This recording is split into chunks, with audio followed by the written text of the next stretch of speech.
Hey, what's up everybody, and welcome back to News Dose. We're still on the lookout for the upcoming Switch Pro announcement. That is supposedly supposed to be imminent, but even though we haven't gotten an official announcement yet, some new Switch Pro details did leak out online. This will give you a better idea of what to expect in terms of its features and docking station. Also, with all these pre-E3 events, we've gotten several big reveals within the last 24 hours. This includes a couple Xbox Series and PS5 games, and then of course, the Horizon Forbidden West reveal. Fans are very excited about that game as, well, they should be. It really does look just absolutely excellent, though we'll go into a little bit more detail on that here in just a bit. For today though, let's actually start off with one of the big reveals, which was Dying Light 2. Last time we saw Dying Light 2 was back in 2019, so it's been a little while since we last saw this, and I know there are a lot of fans excited to know more about this game. Well, the wait was well worth it. They revealed a release date and posted a new trailer yesterday showcasing nearly 8 minutes of gameplay, and this one looks like a lot of fun. I never really got into the first game myself, but that might change with the sequel. I definitely like what they showed yesterday. It's got a big open world, there's several factions that you can join, lots of missions, and of course, parkour is a main mechanic to traverse the city.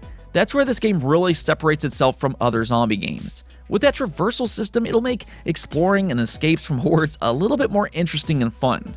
Now with that said, even though it is a faster paced game, Dying Light 2 is still all about surviving in the modern Dark Ages, and the zombies absolutely will be a threat, especially during the night.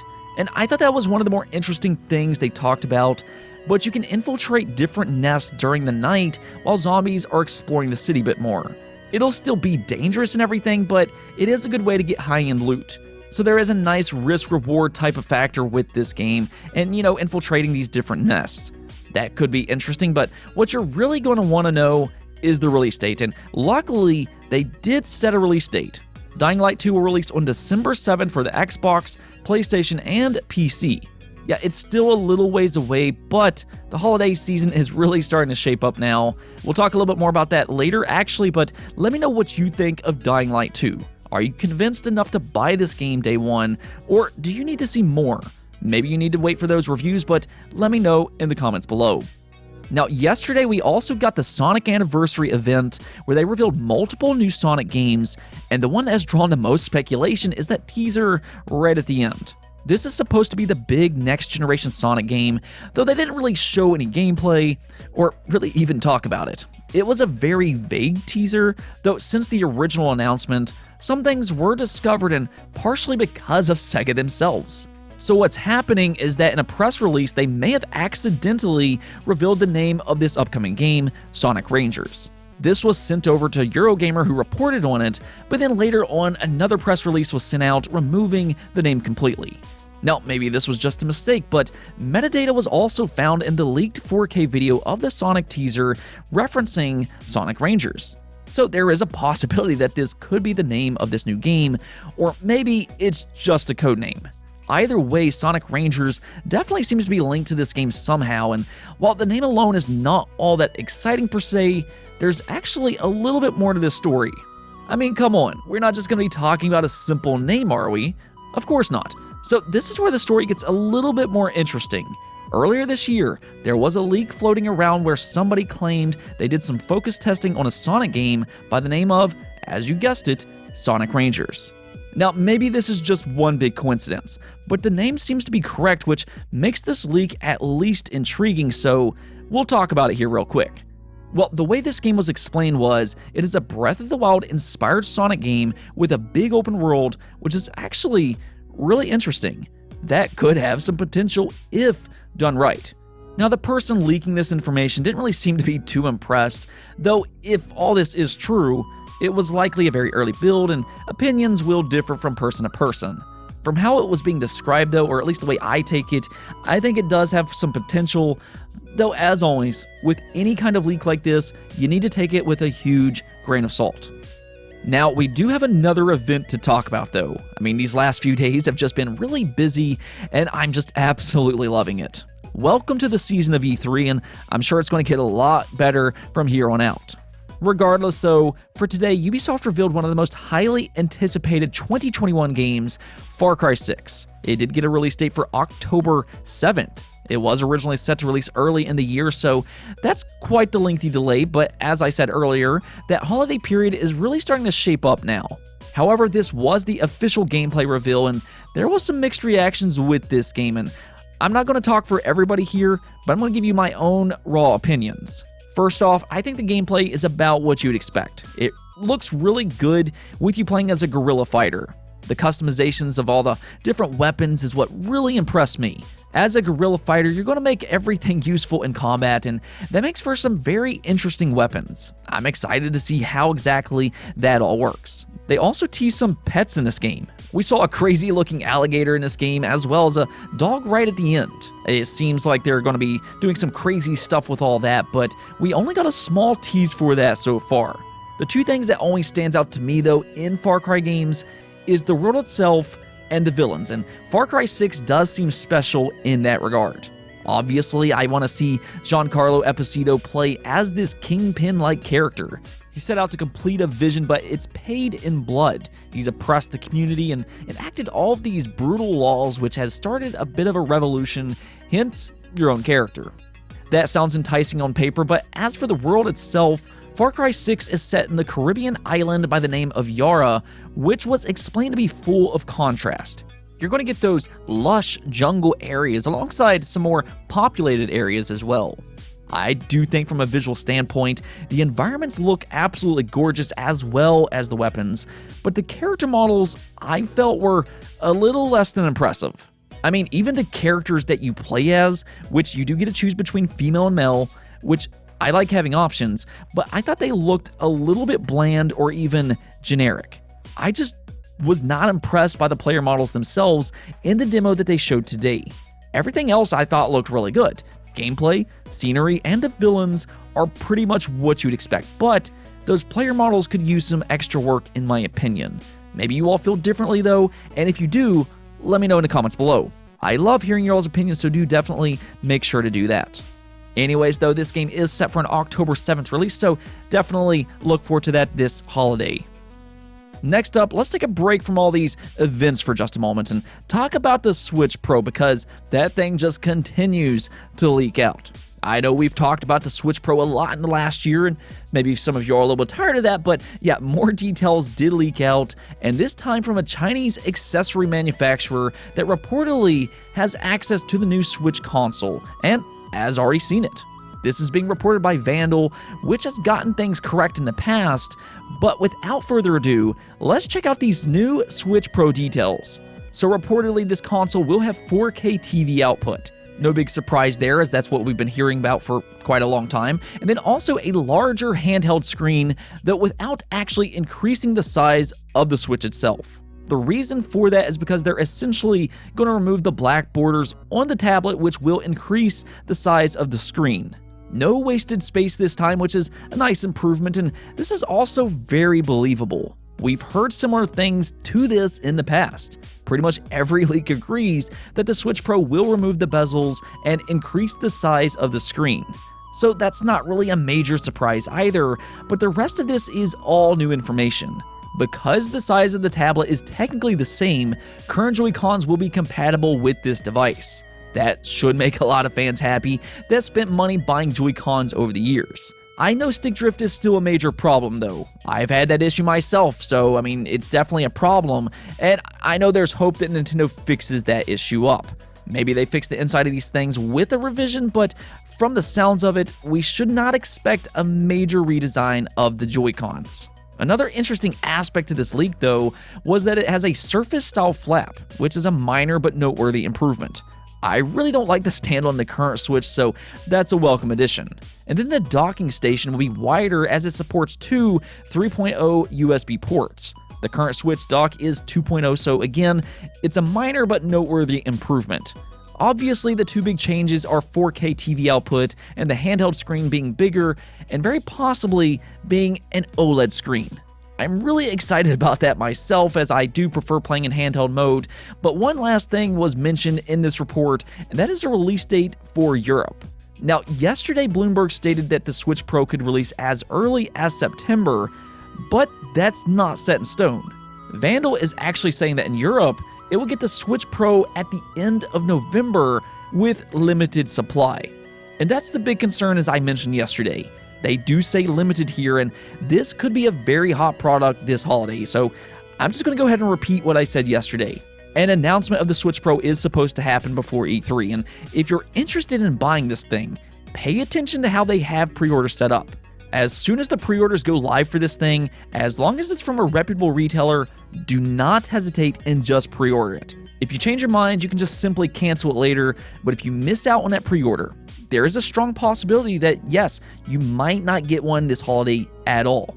We've seen that happen with the Xbox Series and the PS5, so it's easy to assume that the Switch Pro will have similar problems selling out for a long period of time. I mean, the Switch is a very, very popular device, and I imagine the Switch Pro will be a very, very hot product. Anyways, though, I do like what I'm hearing with this Switch Pro from the small details that we've gotten so far. I'm just ready for this thing to be announced, however. I don't want to talk about these leaks anymore. I want to talk about the real thing, so hopefully Nintendo announces this thing sooner rather than later. Now, we also need to talk about one more event, being Horizon Forbidden West. This event yesterday for State of Play was just absolutely amazing. I loved what they showed yesterday at this event. So basically, they come out with this 14-minute long trailer for Horizon Forbidden West. I mean, this game is running on the PlayStation 5. It looks stunning. I mean, visually, this is one of the best looking games out today. I mean, yes, Aloy's face is a little different than in Horizon Zero Dawn, but visually, this is a stunning looking game. The character models look great. The scenery looks amazing. And that underwater section is just absolutely, just wow. I loved everything that we saw with this game visually. And then the gameplay. It looks like a big upgrade compared to Horizon Zero Dawn. The first thing that really stood out with me was the combat in this game. I think the combat, like the melee combat, looks to be improved compared to the last game. And then they kind of improved the combat with a better traversal system. Now, what they did here was they kind of copied Breath of the Wild a little bit with the glide mechanic, but this is something that's really going to work well with Horizon Zero Dawn. Now, I've always said this. I think Horizon Zero Dawn has one of the best open worlds, and why I say that is because it's just a very interesting world to explore. I mean, it has this primal setting with all this like futuristic, cybernetic technology and these android dinosaurs. It's just a cool combination, and it's really, really pretty to explore. So when you combine this traversal system with this fascinating world, I think that's really exciting. But the way they actually showed this glide mechanic in this trailer was with the combat, and the two did mix really well from what we saw. Now, it doesn't have the same climb mechanic as Zelda Breath of the Wild. You can climb anything that you see in Zelda Breath of the Wild. But, in Horizon Forbidden West, you actually have those yellow things in the walls that it's kind of that Uncharted route where you can only climb up certain things on walls. And I don't really think one or the other is better. And again, with Horizon Forbidden West, you're going to have a more complex combat system than something like Zelda Breath of the Wild. These are two very different games, even though they might share, a glide mechanic. Now, we do actually need to talk about the visuals for this game, because this game is running on the PS5, and it really does look stunning, and this is going to draw a lot of attention. First off, this is being made by Guerrilla Games. I've said this before, but they do make some of the best looking games in the entire industry. They've been this way since way back in the Killzone days. Killzone 2 blew my mind when I first saw that for the PlayStation 3, so it's not really shocking to me that Horizon Forbidden West looks as good as it does. However, this trailer, I believe, was running at 30 frames per second and not 60 frames. That's drawn a lot of attention from the game community. I don't think that that's a major problem, and the reason I say that is because games typically now have two options. You have performance mode and you have graphics mode. And I can see why they would want to show the graphics in a trailer like this, because they want that wow factor with a reveal trailer. So if you do prefer frame rate, which I do prefer frame rate, then I imagine it will have a frame rate performance mode in the official version, or the final version. So again, I mean, from a visual perspective, it looks fantastic. I mean, she goes underwater, and you can literally see her hair just kind of waving within the water. It looks just beautiful. So visually, this game looks stunning. The gameplay has improved. Combat looks excellent. The traversal settings greatly improved over the original, and combining those two in a combat scenario looks super fun.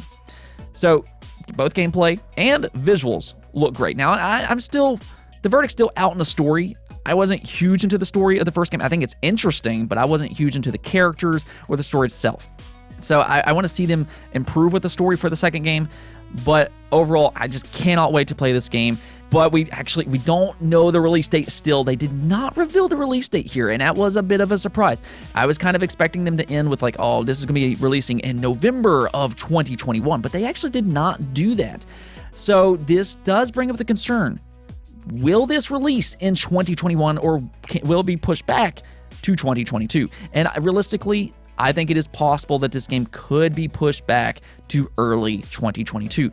Now, I'm not saying that will absolutely happen, but I do think that there's a realistic chance that it does release early in 2022. And the reason for that is because, yes, COVID has been a problem all year long. There's just no guarantee with any release date until, a game officially releases. I think the hope is for a 2021 release, but we'll see what happens with that.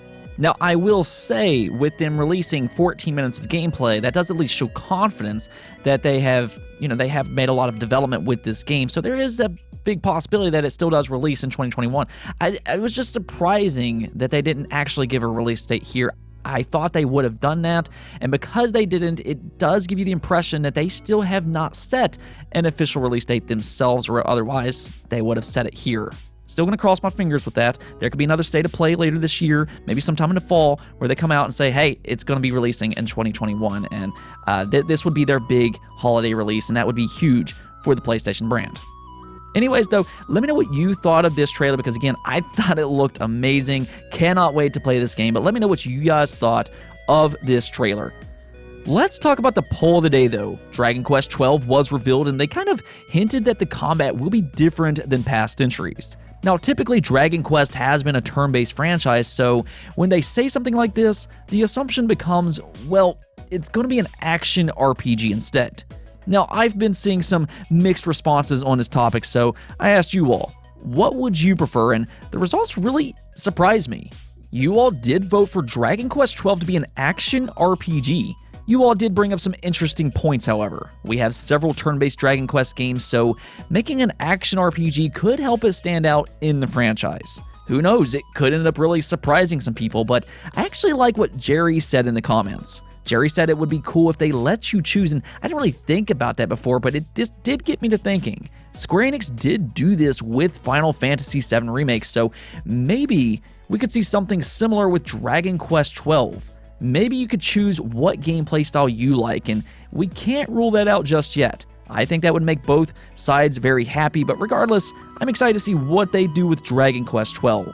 This is a good and beloved franchise, and I just hope it meets expectations. Anyways, though, that's it for this episode, but if you liked the video, don't forget the bell notification and subscribe button for more content just like this. Also, if you'd like to support the channel through Patreon, thank you for making this content possible. Peace out.